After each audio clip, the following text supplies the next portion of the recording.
I felt like I was in that really deep hole. There's no way out. It's so dark because I'm the only one crazy who can figure out how to eat, what to eat, and stuck with this mindset. Because when you have eating disorders, your mindset is all about food 24/7. Why do I have to think this? I'm so crazy. Be confident, be bold, be authentic, but don't forget to take action. This is Ordinary to Badass, where our stories empower women to step into the spotlight of their own lives and pursue what they're truly passionate about. It's time to step into the arena and become more than just extraordinary. It's time to become a badass with your host, Marie Sonneman.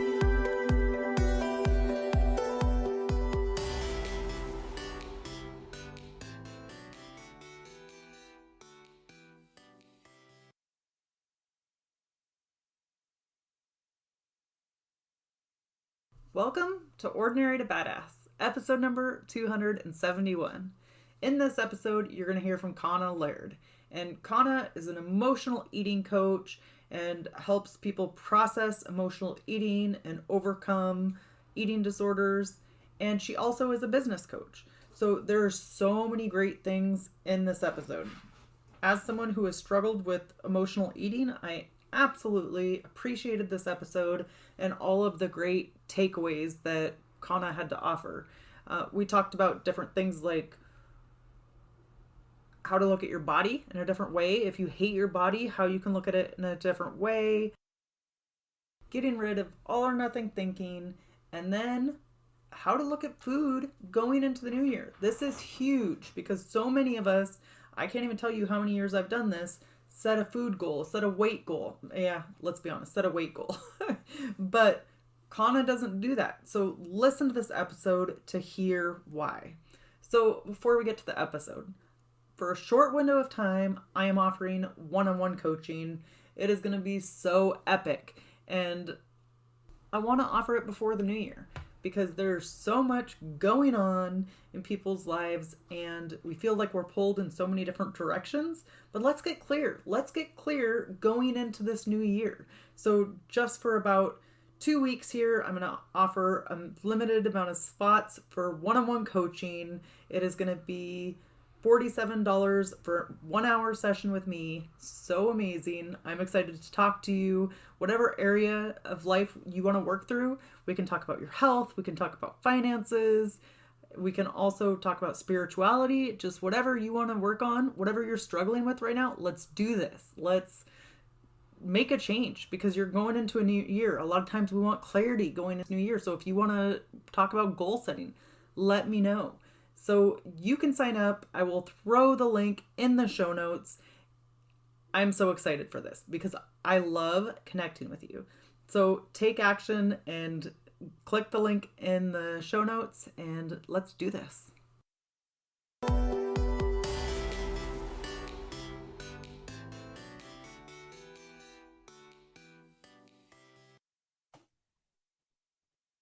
Welcome to Ordinary to Badass. Whether you're ordinary or badass, I am so glad you're here. Today's guest is Kanna Laird. Kanna, thank you so much for being here. Excited to have you on the show. Thank you for having me, Mary. I'm super excited. It's going to be fun. So before we go any further, I've got to ask you, do you consider yourself ordinary or badass? I think it's going to be badass. If you're living, unapologetically, that's absolutely yes. I'm not feeling sorry for others or for myself to be the best version of myself. So yeah. I love that. And Yeah. is that something that you've always felt like? Have you always felt like a badass, or did that just come at a certain point in your life? It was a gradual thing. Not at all. Not at all. I have had a lot of severe emotional eating disorders back in Japan. I was born and I grew up in Japan from 13 to 28, probably. That those were the worst days, and I didn't have any confidence. I didn't have anything. I was a people pleaser. I was always seeking for approvals. I was a victim. I was I was in the realm of guilt and shame. So no way, Mary. And then I was able to build that slowly by, getting support, starting from a book, books, and then videos, and then some programs, and then doing a lot of mindset work. And then finally, where I feel like, okay, this is me, and that's okay. Nobody's perfect, and that's okay too. And you might have already answered this, but was there any one thing that kind of started you on the trajectory or kind of changed your perspective?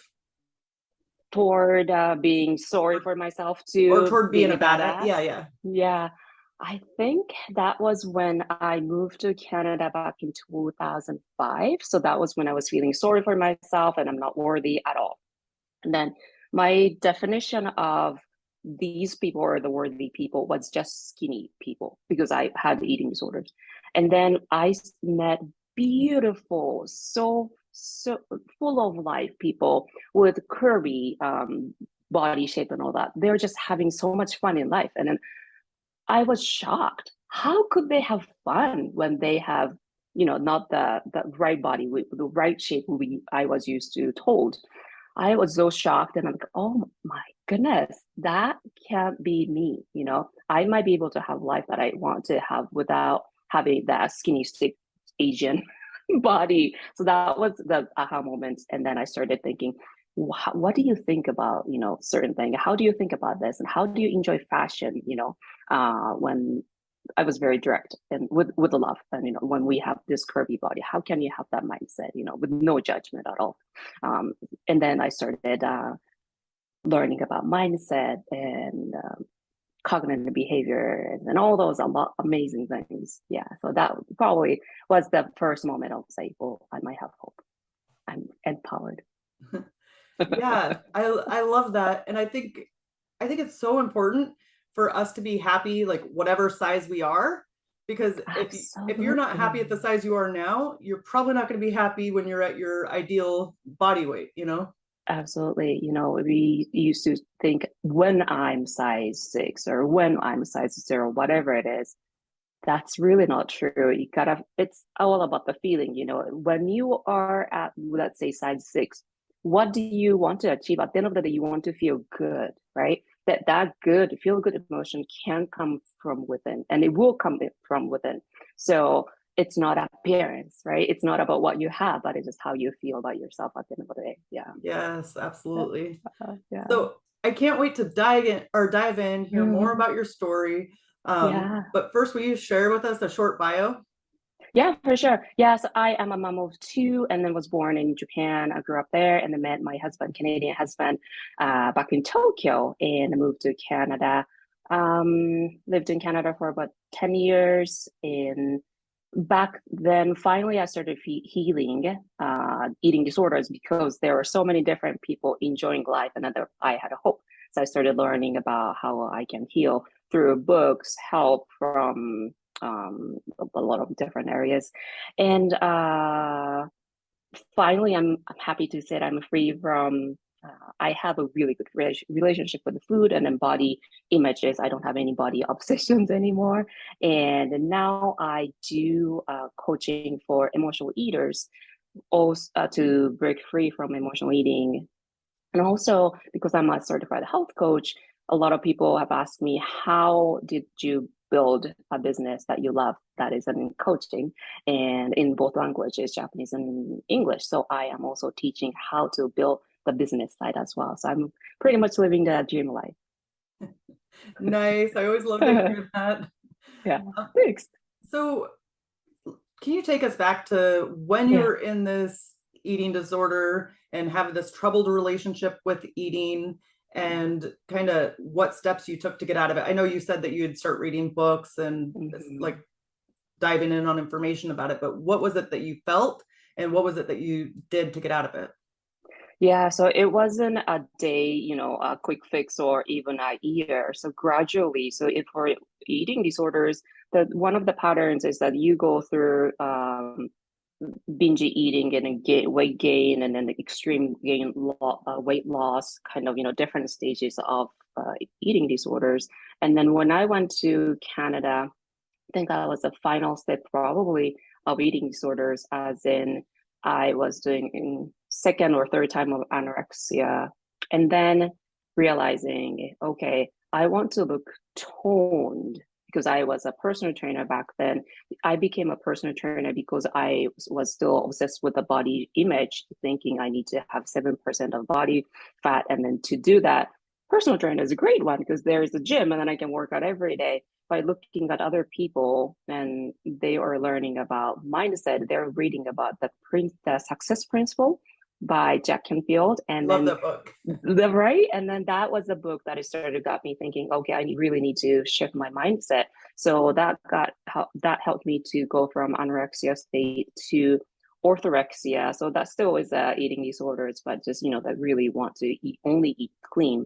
But I was able to kind of change my mindset. At the same time, I was able to eat more food, understand the importance of food, and then I wanted to learn more about the nutrition. So I became a registered holistic nutrition to be able to feed the I guess happy food into my body.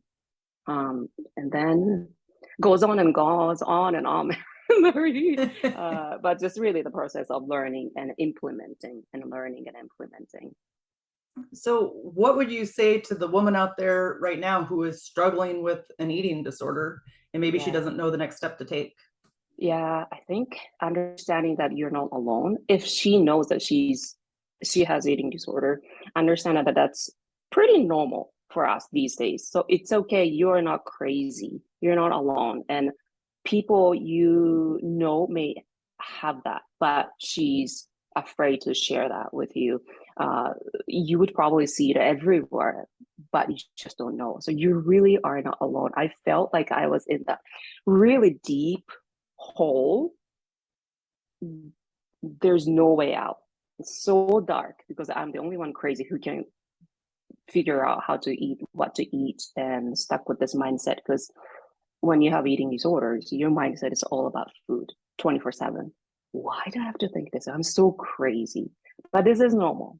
Not for everyone, but it's not, you're not alone. So know that you're not alone, and then it's okay to seek for help. And know that the way you eat doesn't define who you are. You just have some challenges with food, right? But the value of your worth is just there, 100%. You're so worthy, so beautiful. Know that there's a possibility to think that way. Just start shifting them. We love mindset, shifting the mindset, right? Does that make sense, Mary? Yeah, and I would love for you to talk a little bit about the mindset piece because I think that the words we say are so important, and oftentimes we Yeah, do say things to ourselves, like tell ourselves that we're crazy, and then we yeah, start to believe it eventually because we keep telling ourselves that. What do yeah. you do to stop those negative thoughts?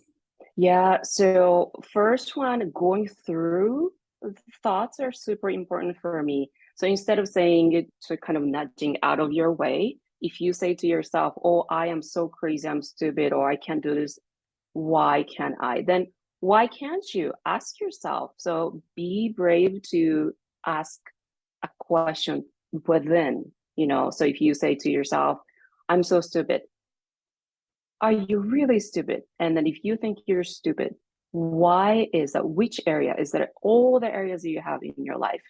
Do you feel like you're stupid? Is there a possibility that you can think, oh, okay, I might be okay with this area?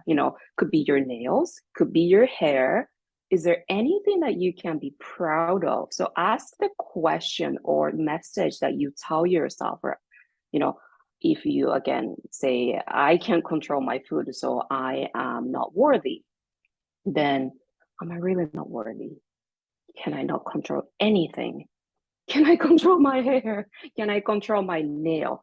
Really small thing, just one thing at a time. And then you see the world that you didn't exist. And then start seeing, okay, I might feel I'm a failure, but this area, I'm not. You might have an artist way of drawing something. You're not, that's fantastic. Start seeing the other side of yourself. Did that answer your question, Mary? Yeah, yeah. what does this finding one little thing, finding one good thing about ourselves, what does that do? How does that help us?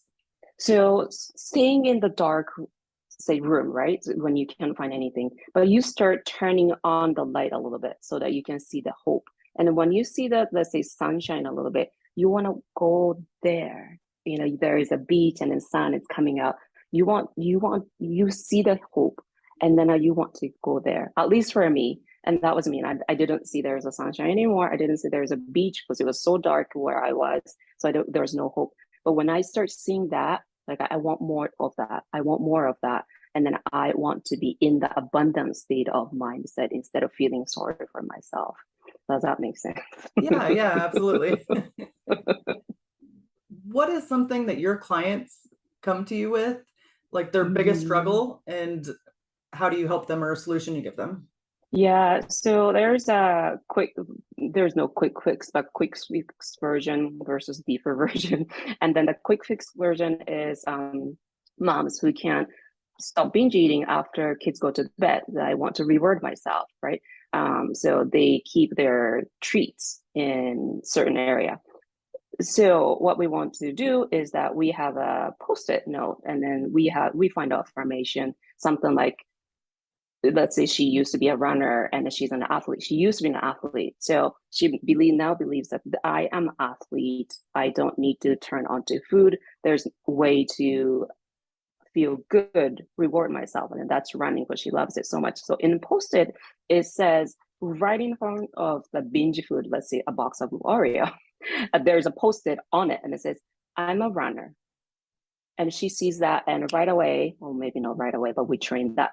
And then she sees that, okay, I don't need to eat the Oreo, but I do want to run. So start switching that as in, so post-it effect. So whenever you see something that you want to binge on, so you keep the post-it affirmation, you know, sometimes everyone's affirmation is different, but sometimes people say, non-negotiable on post-it, or I am stronger, or I am strong, or I'm worthy than Oreo, whatever we come up with. So post it and say, just give you 1 second to say, breathe.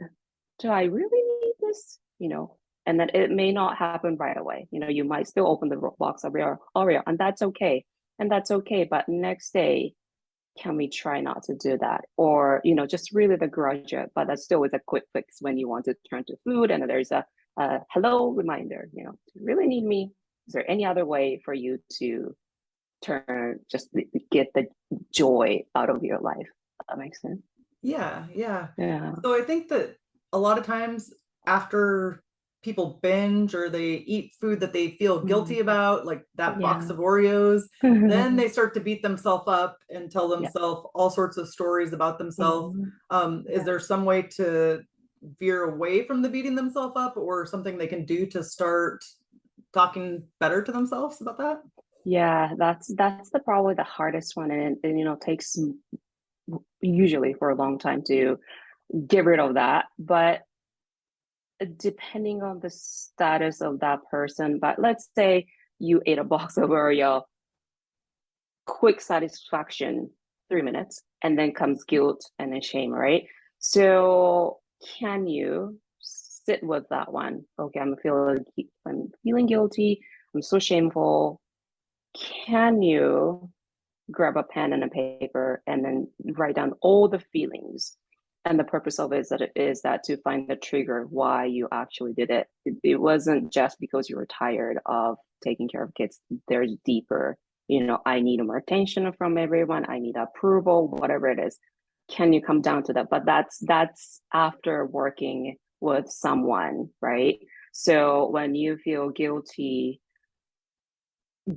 I want to suggest that stop that the big voice saying you're a loser, right? You're a failure. And can you think of your best friend? She calls you, confess that she did this binge eating, and if she's telling you, "Oh my God, Mary, I'm a failure. I'm a loser." What would you tell her? And then you wouldn't say, "Oh yeah, Mary, you wouldn't do that to your best friend." Right. Then why is it okay to you? Why is it okay for you to do that to yourself? So maybe have a memo to say after you binge. There's a toolkit. I need to pick this one paper up, and then there's a question. What would you say to your friend? You know, when you have the thought, I'm a failure. She confessed. What would you say to your friend? Can you do that for yourself? So it's a repetitive practice, but that's something that usually starts working. And then at the end of the day, we can journal and then find out the deep cause why they want to do the emotional eating.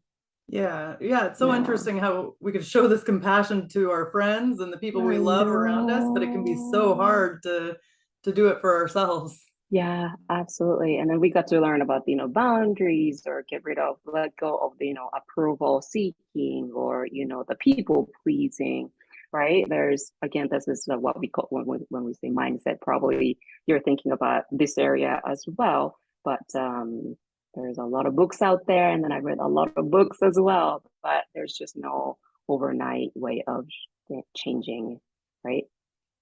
Yeah, so you've mentioned this idea of boundaries and people pleasing and how you used to struggle with the people pleasing part of it. Yeah. What helped you get out of that or make a change? Yeah, that's a good question. I think I had enough of pleasing people that take people taking advantages of me so much. And then I think one day I said, I'm done. I'm done doing this people pleasing because even after I please people, they're not pleased. They're going to use me. And I'm just really done with it. And then started thinking, if I am to please someone, can I please myself? I never asked this question. Can I please myself? And if I can please myself, what do I want to do? You know, and I wanted to go to, what did I wanted to do back then? I think I wanted to, I didn't want to see anyone. I wanted to stop saying yes to all the invitations and then please everyone, if it's a potluck party, I'm not washing dishes anymore. I'm not the last one to leave the house type of thing. Small, but yeah, I think that was it. Yes. Oh, to beers, Yeah. you heard Hannah. If I am to please someone, can I please myself? It really has to start with us and has to start with the inside work as opposed to looking outside and looking to everybody else for the answers. Yeah, absolutely. I love that, Mary. So, with the people pleasing and the starting to kind of set boundaries, did you find Mhm. that once you set a boundary in one area of your life that it became easier to set it in other areas? Yeah, absolutely. I didn't think that there was boundaries anyways. I was kind of told to help everyone. Whoever comes in your way, help everyone, right? Uh, and then when I said no to certain area, I felt so good. And the people respect you more. And I'm like, ooh, this is good. They know the boundaries, and then I know the boundary, and I have more time to take care of myself. And I was able to do that because I like that feeling. People respect it, and then it's a win-win anyways. So yes, yeah, I love that question, and yes for that. To answer that. I know that you talked about this idea of people labeling themselves as a failure. Can Yeah. you talk about that a bit more? Yeah. So when we did this one, we were talking about the emotional eating, and then people are very quick to label themselves with the biggest problem, and as in if you eat in a certain way that's not desirable, they put themselves a label and they say, hey, I'm failure, hello, I'm failure type of thing. But I think that's a really easy and then dangerous way to do it. And like I said, it the danger of that is it doesn't define who you are, what you are capable of, how kind you are, and then all that. But when you say, I'm failure, well, I'm failure, so I'm not going to try anymore. I'm failure, so that's why it happens to me all the time. I'm failure, so I've got nothing to give, and then it's just it's so much. I don't want to say so much easier, but it takes you to the down negative spiral of all the areas of our life. For my experiences and then the things I from my clients, they always say, well, I'm a failure because I can't eat this way. But I'm like, well, whatever this beautiful art, she's an artist and she has beautiful gallery. And then she's like, wow, that's my just work. I'm like, this is like amazing, success story. It's not to define, success or failure between certain things, but if she says labeling herself as an, oh, I'm a failure because I can't eat the way I want to eat, then what about the other lives? There's a life is whole. And then the way of you eat is just this much. It should be this much, right? Worth. But there's so many areas you will not be able to see if you said you're the failure in just one, I don't want to say just, but just with one area of your life. Does that make sense? Yeah, yeah. And so often we would think of like this all or nothing thinking, and we think Yeah. we either have to be a success or a failure, and there's no room in between. And Mm-hmm. another thing that I think that affects us is when we have an outcome that we want, like say losing weight, and we just Mm-hmm. look at all of the negative stuff along the way. And instead of Mm-hmm. looking at the positive outcomes and the good things that you're doing and what you're going to Yeah. expect at the end, it's Yeah. so easy to focus on the negative. Yeah, absolutely. Yeah, yeah, yeah, absolutely. It's interesting, for those people, when they see the cup half full, they usually say the half empty, right? But there's an absolutely opposite way of looking at the thing. And we really want people to see, like, wow, there's half full. That's amazing. How can you get more? Right? It's just a mindset of how can we tour the abundant realm? Because there that thing exists in this world. Yeah, and sometimes as humans, I think just our natural inclination is to be drawn towards the negative.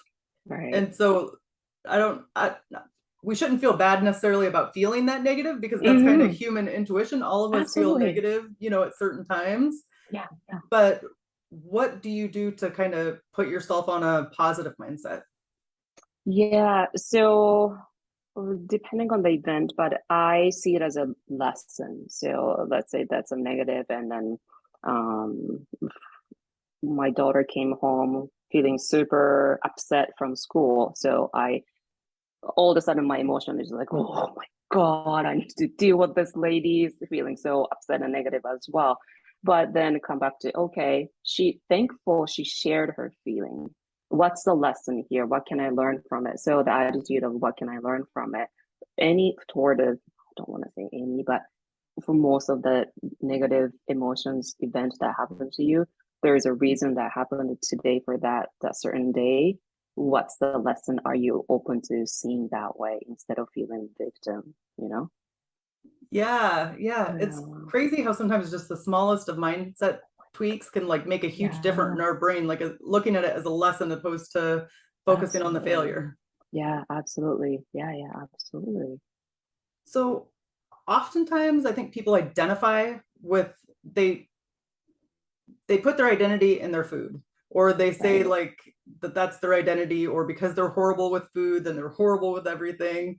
Is there a way that they can switch that, stop identifying so much with Yeah. that? Yeah, so when you in the thick of it with food obsession or body obsession, it's hard to start from that area. So again, life is whole. So can you start looking at how you clean your room, you know, how you shop, how you exercise, and start with the other area and see that how it works. So that's great for all or nothing mentality as well. If you tend to clean once in 30 days, binge cleaning, can you clean 1 minute every single day so that you have the idea, that that way of living exists? That works really well for eating disorder, emotional eaters. Yeah, that kind of reminds me of the whole idea of like a habit instead of a goal. Like Yeah, focus on just the teeny tiny habits as opposed to yeah, focusing on the goal. And that can kind of flip it absolutely. around for us. Absolutely. I love that, Mary. So, is there any goals that you set for yourself regarding your body image or your weight or dealing with that? I know you said you're clear of the emotional eating issues, but Yeah, how do yeah. you go about like goal setting? Yeah, so I don't have goals, Mary, toward my body or food anymore. The reason why is I really could not find any appreciation toward my body. When people said, well, make affirmation, be, you know, just, just make affirmation, you know, I just couldn't. But when I started seeing the body as a tool for me to, legs can take me to grocery store, Mm. legs can take me to my kids' school, whatnot, right? So when I have that appreciation, it just, there's a gratitude. And then with the gratitude, I don't really need the goal for my body anymore. It's maybe just a hope that my body keeps functioning to live the life, the normal life that I, you know, quote unquote, a normal life I could live. So I don't have goals for that. And when it comes to food as in nutrition, I just want to feel good. And then again, so the body can function the best so that I can live longer for my kids, or I can keep doing what I love to do as long as I can. And we don't, you probably don't, Mary as well, but I don't label foods anymore, good food, bad food, anything. So I still do eat chips, you know, I totally enjoy that. But when I really want to eat, when the body says, get me the oily potato, and then I eat that. So with that to the way of me living, eating that way, I don't have goals anymore. So sorry, Mary, I don't have goals. No, that's perfect. I think it's important for people to hear, Yeah. you know, what your journey was, and maybe Yeah. they think they have to have goals surrounded by their weight. I think that's a common, probably New Year's goal Yeah. that people have, and they think Mm. it's a must, but you know, it's obviously not. No, it's really for me, it's how you feel about yourself and then how you can feel from your body. Can you appreciate any part of your body doing that job, you know? And what if you don't have that tomorrow? What if you don't have two legs tomorrow? And if you hated your thighs, but don't you want to have them, you know? And I was very extreme. Like I probably don't want them. You know, and that's when I think that you need to see some, like, seek serious help, you know. But most of the people I help, they can appreciate what they have. They just shift the way of looking at your body, looking at Right. the food. Yeah. So we've talked about, you know, binge eating and overeating and that kind of stuff, but we Mhm. haven't, and maybe a little bit, we've hit on the self-love and self-acceptance part of it. Like you said, Yeah. you know, loving your thighs. Do you have Yeah. any exercises that we can do to help us love our bodies? Yeah. So what I do with my clients is that I have them write down what they hate about. So we'll start from head to toes, right? And then my hair is this, my eyes are this, my nose is this, my mouth is this, and then write down on your left side and then sit with it. So let's say my hair, I'm losing my hair, right? And is there any positive side of it, or is there anything you can do about it? So just we just did it yesterday. Well, I can buy this DV thingy. Well, that's great. That's like a for the hair loss, right? So just finding joy out of what you went through. So when you go through the list, it's dark. Oh, so many things that I hate about. And then can you find the joy out of it? Think about, can how can you reframe that thoughts to something different? It doesn't have to be absolute positive. If it can be fun, light, that's a great start. I hate my thighs. Sit with it, sit with it. I hate my thighs. But with a bit of guidance. So now you have a guidance here today. You hate your thighs, but then maybe your prompt will be, but what if I lose them? Do you rather have them or not? Do I rather have them or not? I guess I do. And then can you see your legs as a gratitude that you have legs? And then maybe after writing, say, I am grateful that I have legs. And then maybe 30 days later, you might be able to say, I'm grateful for my thighs because they're strong to push that big couch. You know, just simple transition, but make it fun. Prompt, do you rather, you know, what is something you can appreciate it? so good. I think it's a matter of intentionality for finding these Absolutely. things of joy, of gratitude, and really looking at your life and seeing the things you want more of. And I found that that Yeah. helps to be more happy and bring more joy in your life when you're being intentional about the things you like doing or the things that make you happy. Yeah. And even if that's doing like an exercise, like you said, to kind of remind you of the things that light you up or the things that are good about your situation. Is there Yeah. any type of joy or gratitude practice that you have? Yeah, so I like to go outside early in the morning. I like the stillness, fresh air, and all that. So that really helps me to get rid of any negative mind if I have any in the morning and set the intention for the day. I usually have three things I want to get it done, as in for maybe self-care. I want to feel this way. I want to feel good about my decision. I want to be able to say no to that the talk that's I'm going to have with Grace, and then everyone is happy, hopefully, type of thing. So I get to do that during the walk. So walk is important. So that's kind of meditation as well, like the walking meditation. But I also like to do quick meditation at home if I can, and also stretching. Some people might say yoga, but stretching your body is so important too. So those really simple things, and I'm not talking about 20, 30 minutes. It can be 3 minutes, it can be 10 minutes, but something daily that's not burdening, but it's more for joy, that so that you truly feel something that good about. Yeah, and I would add to that, like if you don't know something that brings you joy or you don't know what that thing Yeah. is, you can Mhm. test it out. Like you can, try something Absolutely. one day, try something else another day and kind of see Yeah. what you feel as you're doing it. Yeah, absolutely. Absolutely. I love that. So, Canna, let's end with a tip to encourage women who are in Yeah. the arena fighting for the life that they want. Okay. Okay. Let's encourage them. Let's encourage them. Know that you're worthy.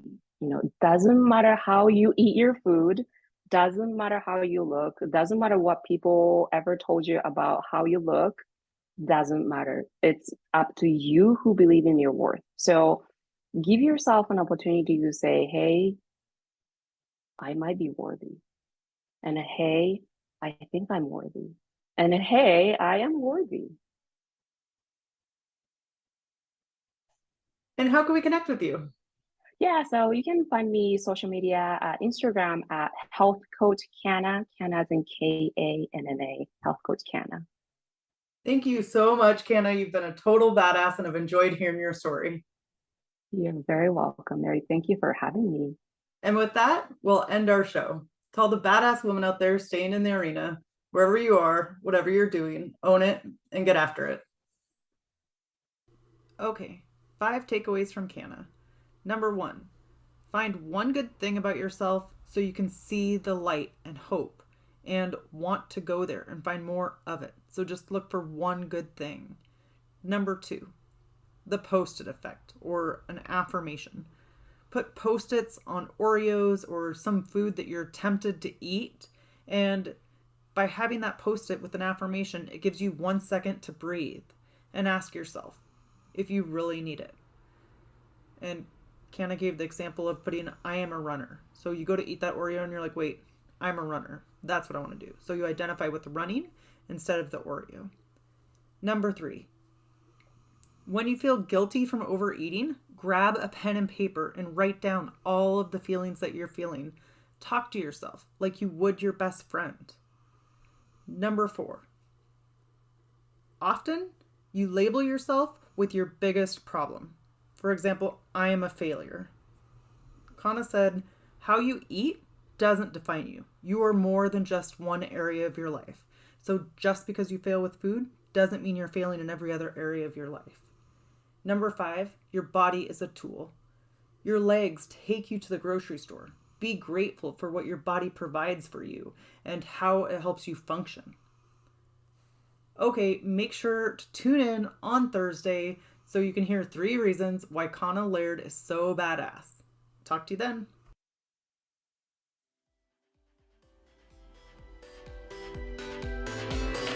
Now that you've listened to this episode of Ordinary to Badass, we want to hear from you. Go to our website, ordinarytobadass.com/podcast, and submit your own experience on how you took your life from ordinary to badass and get the chance to be on a future Spotlight episode of the show. That's ordinarytobadass.com/podcast. While you're waiting for the next episode of the show, wipe off the sweat, dust off the dirt, and get back in the arena.